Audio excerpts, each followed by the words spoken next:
వాతావరణంలో అనూహ్య మార్పులు వ్యవసాయ రంగంపై తీవ్ర ప్రభావమే చూపిస్తున్నాయి. మరి ఈ మార్పులను తట్టుకుంటూ సేద్యం చేయడం ఒక పరీక్షే. అందుకే పరిశోధనా సంస్థలు వాతావరణ మార్పులకు అనుగుణంగా కొత్త పంట రకాల రూపకల్పనపై దృష్టి సారిస్తున్నాయి. అందులో భాగంగానే తాజాగా ఇక్రిసాట్ భారత వ్యవసాయ పరిశోధనా మండలి ఆధ్వర్యంలో వాతావరణ మార్పుల్ని తట్టుకునే పంట రకాల వంగడాల రూపకల్పనకు శ్రీకారం చుట్టారు.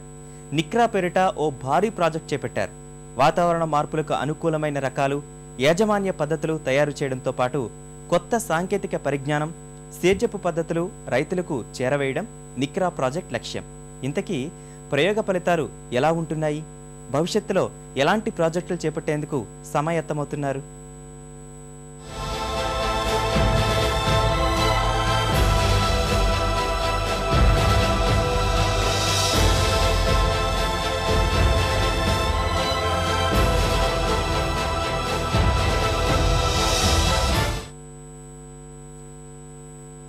వాతావరణ మార్పుల ప్రభావం మొదటిగా పడేది వ్యవసాయ రంగంపైనే. మరి అన్ని రకాల వాతావరణాన్ని తట్టుకుని సేద్యం చెయ్యాలంటే ఆ ప్రభావాన్ని తట్టుకునే పంట మొక్కల్ని ఉత్పత్తి చేసుకోవాల్సిందే. ఆ ప్రయోగాలే ప్రస్తుత కాలంలో కీలకమవుతున్నాయి. దేశంలోనూ ప్రఖ్యాత పరిశోధనా సంస్థలు పర్యావరణ మార్పుల్ని తట్టుకుని పెరిగే పంట మొక్కలపై పరిశోధనలు చేస్తున్నాయి. ఇక్రిసాట్, ఐసీఏఆర్ సంయుక్త ఆధ్వర్యంలోని నిక్రా ప్రాజెక్టు ఆకోవలోదే. దేశవ్యాప్తంగా మెట్ట ప్రాంతంలో 60% వ్యవసాయం కొనసాగుతోంది. అదే స్థాయిలో రైతులు, రైతు కూలీలు సేద్య రంగంపై ఆధారపడి జీవిస్తున్నారు. వరుస కరువు కాటకాలు, అతివృష్టి, అనావృష్టి పుణ్యమాని సేద్యం ప్రశ్నార్థకమవుతోంది. ఈ నేపథ్యంలో వాతావరణ మార్పులు అధిగమించడం ద్వారా నష్టాలను తగ్గించేందుకు అంతర్జాతీయ ఉష్ణమండల వ్యవసాయ పరిశోధనా సంస్థ ఇక్రిసాట్, భారత పరిశోధన మండలి ఐసీఏఆర్ సంయుక్త ఆధ్వర్యంలో కొత్త వంగడాలు రూపకల్పనకు శాస్త్రవేత్తలు నడుం బిగించారు. వాతావరణ పరిస్థితులతో పాటు స్వల్పకాలిక చీడపీడలు తట్టుకుని అధిక దిగుబడులిచ్చే వేరుశెనగ, కంది, శనగ, సజ్జ, జొన్న పంట కొత్త రకాలు రూపొందించారు. ఈ పరిశోధనల ఫలితాలు మెట్ట ప్రాంతాల చిన్న, సన్నకారు రైతులకు ఉపయోగపడనున్నాయి. ICRISAT and ICAR have conducted a policy workshop in Delhi highlighting the impacts of climate change, various strategies which farmers do adopt, and what sort of policy changes will be required to cope with the impacts of climate change. Along with the cultivars, ICRISAT and its partners have developed number of water management initiatives for coping with the drought period occurring during the crop growing period. వాతావరణ మార్పులకు సంబంధించి ఉష్ణోగ్రతల పెరుగుదల, పంట కాల వ్యవధి పెరగడం, తరచూ కరువు కాటకాలు, ప్రకృతి విపత్తులు తదితర అంశాలు వ్యవసాయ రంగంపై ప్రతికూల ప్రభావాన్ని చూపుతున్నాయి. వర్షపాతం మారిపోతోంది. ఒక్కో సీజన్లో అధిక వర్షం, ఒక్కో సీజన్లో తక్కువ వర్షపాతం నమోదవుతుండటంతో వ్యవసాయ రంగం తీవ్రంగా ప్రభావితమవుతోంది. ఈ నేపథ్యంలో భవిష్యత్తులో స్వల్పకాలిక పంట సాగు రకాలు, చీడపీడలు తట్టుకునే రకాలు, అధిక దిగుబడులు ఇచ్చే రకాలను ఇక్రిసాట్ రూపొందిస్తోంది. ఇప్పటికే అధిక ఉష్ణోగ్రతను తట్టుకునే శనగ విత్తనాల్ని రూపొందించింది. ఇతర ఏ పంట రకాలు ఇవ్వలేని విధంగా వేసవి కాలంలో 42 నుంచి 43 డిగ్రీల ఉష్ణోగ్రతను తట్టుకునే బాజ్రా, సజ్జ పంట రకాల్ని ఇప్పటికే రైతులకు అందుబాటులోకి తెచ్చింది ఇక్రిసాట్. నిజానికి 1 డిగ్రీ సెల్సియస్ పెరిగినా ఆ ప్రభావం పంట జీవితకాలమంతా ఉంటుంది. ఇలాంటి పరిస్థితిలో గోధుమ పంట దిగుబడి 4 నుంచి 5 టన్నులు తగ్గిపోతుంది. ఉష్ణోగ్రత పెరగడంతో పశువులు ఆ పరిస్థితులకు తట్టుకోలేని కారణంగా 2020 నాటికి దేశవ్యాప్తంగా పాల ఉత్పత్తి 1.5 మిలియన్ టన్నులు తగ్గిపోతుందని అంచనా. నదులు, సముద్ర జలాల్లో ఉష్ణోగ్రత పెరగడం వల్ల చేపల ప్రజననం, వలసలు, వాటి పెంపకంపై తీవ్ర ప్రభావం చూపిస్తోంది. 21వ శతాబ్దం చివరి వరకు 15 నుంచి 31% వర్షపాతం పెరిగిందంటే ఏటా ఉష్ణోగ్రత 3 నుంచి 6 డిగ్రీలు పెరిగినట్లే. Need to be tolerant to drought because the rainfall pattern is changing and there will be sometimes more rain, sometimes in many cases less rain, so varieties need to be tolerant to drought. So mostly these two are the factors. Heat tolerance, drought tolerance are the major factors that we need to be working on. భారత్లో కరువు కాటకాలు పెను సమస్యగా మారాయి. దేశంలో 60% మెట్ట సేద్యమే. ఈ పరిస్థితుల్లో వర్షాధారమే ప్రధానం. గత 30 ఏళ్లుగా పరిశీలిస్తే వర్షంలో 2 రకాల మార్పులు సంభవించాయి. వర్షాలు కురిసే సమయాల్లో మార్పులొచ్చాయి.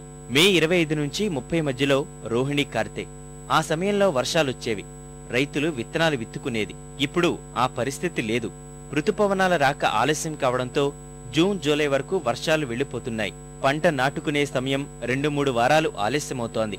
వరి, గోధుమ, పప్పు దినుసులు, ఆవాలు, సోయాబీన్ దిగుబడులపై భూతాప ప్రభావం తీవ్రంగా ఉంటోంది. 2011లో ప్రారంభించిన నిక్రా ప్రాజెక్టు కింద 2011-12 ఖరీఫ్, రబీ సీజన్లలో ఆంధ్రప్రదేశ్, ఉత్తరప్రదేశ్, గుజరాత్, పశ్చిమ బెంగాల్, జమ్మూ కాశ్మీర్లో పంటల పరిశీలన జరిగింది. దేశంలో 100 జిల్లాలు ఎంపిక చేయగా రాష్ట్రం నుంచి నల్గొండ, ఖమ్మం, అనంతపురం, శ్రీకాకుళం, పశ్చిమ గోదావరి జిల్లాల్లో అధ్యయనం చేస్తున్నారు.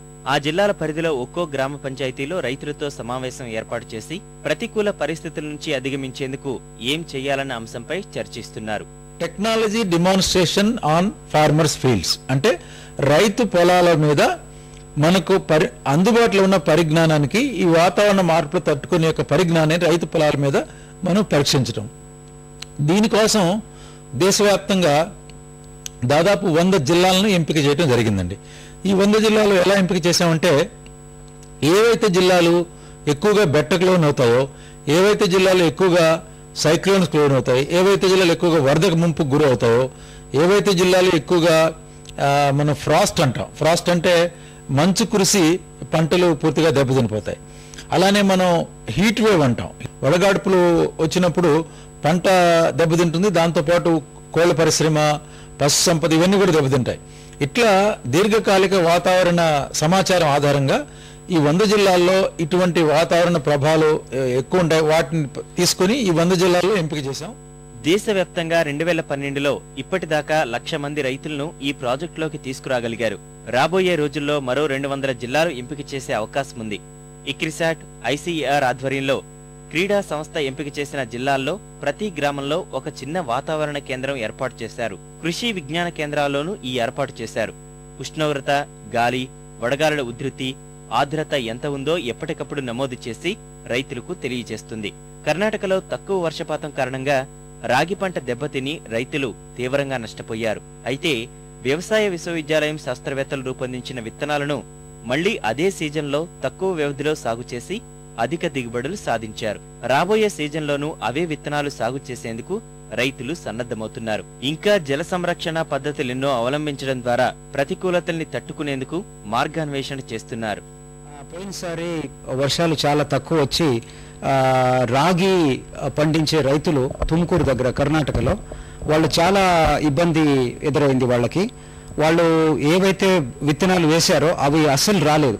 తరువాత బెట్టని తట్టుకునేటట్టు ఇంకొక వెరైటీని అక్కడ యూనివర్సిటీ వాళ్ళు డెవలప్ చేశారు. ఆ వెరైటీ విత్తనాల్ని మనం రైతులకి ఇచ్చాం. విత్తనాల ప్రభావం ఎట్లా ఉందంటే మొత్తం విలేజ్ అంతా వాళ్ళంతా విత్తనాలని సేకరించి వాళ్లే పెట్టుకున్నారు. నెక్స్ట్ ఇయర్ కూడా మేము ఇదే విత్తనాలను వాడతామని వాళ్ళు చెప్తున్నారు. నేలలోని పోషక పదార్థాల్లోనూ మార్పులు సంభవించడం, నీటి లభ్యత ప్రశ్నార్థకమవడం, పలు ప్రాంతాలు ఉప్పు నేలలుగా మారిపోతున్న పరిస్థితి కనిపిస్తూనే ఉంది. ఇటీవల కాలంలో వచ్చిన జన్యు పంటల పుణ్యమాని వాటి పుప్పొడి ప్రభావంతో జీవ వైవిధ్యం కూడా దెబ్బతింటోంది. వరదలు పోటెత్తినా తట్టుకుని ఉండగలిగే పంట మొక్కల్ని ఇప్పటికే రూపొందించారు. స్వర్ణవరి రకం ఆకోవలవదే. 8 నుంచి 10 రోజుల దాకా నీటిలో మునిగి ఉన్న ఈ రకం వరి తట్టుకోగలుగుతుంది. మరిన్ని విభిన్నమైన పంట మొక్కల రూపకల్పన ప్రస్తుత కాలంలో అత్యావశ్యకం. వరి అనే దానికి అసలు నీళ్ళు అవసరం. నీళ్లు లేకుండా కరువు డ్రౌట్ రెసిస్టెంట్ వెరైటీస్ డెవలప్ చేయాలనేది గత 20-30 సంవత్సరాలు చాలా పరిశ్రమలు జరుగుతున్నాయి. అనుకున్నంత ప్రోగ్రెస్ లేదు. ఇప్పుడు ఏమిటి, కొన్ని జిఎం క్రాప్స్ వచ్చి కరువుకు తట్టుకునే కొన్ని వైల్డ్ స్పీసీస్ నుంచి జన్యువుల్ని తీసి ఈ వరి కానీ లేదంటే వేరే మొక్కకు జొప్పించి సో ఆ డ్రౌట్ రెసిస్టెన్స్ని పెంపడం అనేది ఒకటి జరుగుతున్నది. సో బట్ అందులో ఏంటంటే ఎక్కువ ఈ ప్రైవేటు మల్టీనేషనల్స్ రంగాల్లో జరుగుతున్నాయి. పేటెంట్స్ వచ్చి మళ్ళీ ఈ బీటీ కాటన్ వల్ల వచ్చే ప్రమాదం ఉన్నది. సో ఒక గుత్తాధిపత్యం పోయే ప్రమాదం కూడా ఉంది. సో ఒక సమస్య పరిష్కారానికి మరొక సమస్య కూడా వచ్చే అవకాశం ఉంది. సో కాబట్టి ప్రభుత్వ రంగ సంస్థలు వీటిలో ముందంజ ఉన్నప్పుడు మనం ఈ ప్రజా ప్రయోజనాలను కాపాడుకోవాలి. పరిశోధనలు, వాతావరణ మార్పులు, కరువు కాటకాలు, ప్రకృతి విపత్తులను తట్టుకునే పంటల రకాల అభివృద్ధి కోసం విస్తృతమైన పరిశోధనలు జరుగుతున్నా ఆశించిన స్థాయిలో పురోగతి సాధించడం లేదు. ప్రజా ప్రయోజనాలు కాపాడుకునే రీతిలో జన్యు మార్పిడి పంటలపై పరిశోధనలు జరగాల్సిన అవసరం ఉంది. కీలకమైన వ్యవసాయ రంగంలో ప్రఖ్యాత పరిశోధనా సంస్థలు సాంకేతిక పరిజ్ఞానం, నూతన యాజమాన్య పద్ధతులను క్షేత్రస్థాయిలోని మెట్ట ప్రాంత చిన్న సన్నకారు రైతులకు అందించే కార్యక్రమం మరింత వేగంగా జరగాలి.